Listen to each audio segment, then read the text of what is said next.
I'm James Husbands, the head teacher of Willoughby Academy in Bourne, Lincolnshire.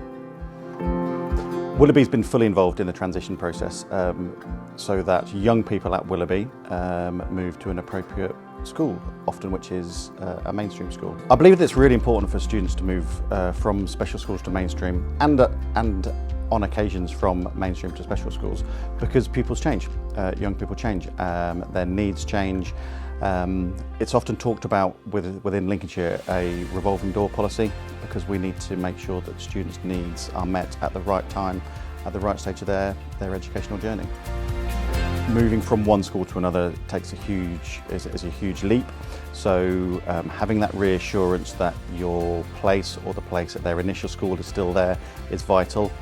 So from the very, very early stages, as soon as a young person is identified as possibly needing a mainstream transition, we would contact the parents.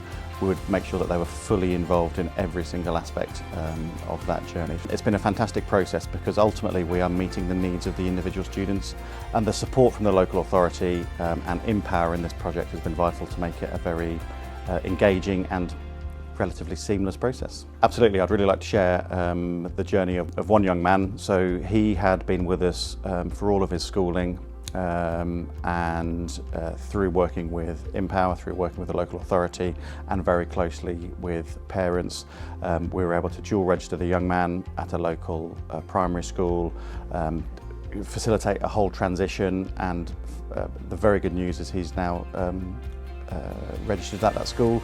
He still keeps in touch with us, which is lovely, but it's a real success story because he's at a school that can fully meet his needs and challenge him in an academic way that will lead to, I'm sure, great academic success.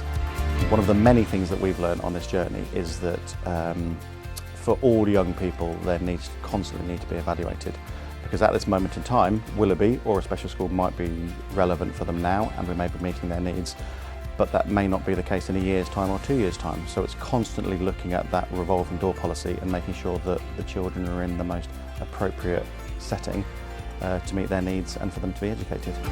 You know, these young people deserve the very best, and the transition between the special school and the mainstream is fulfilling that need and doing the best for the young people in our care.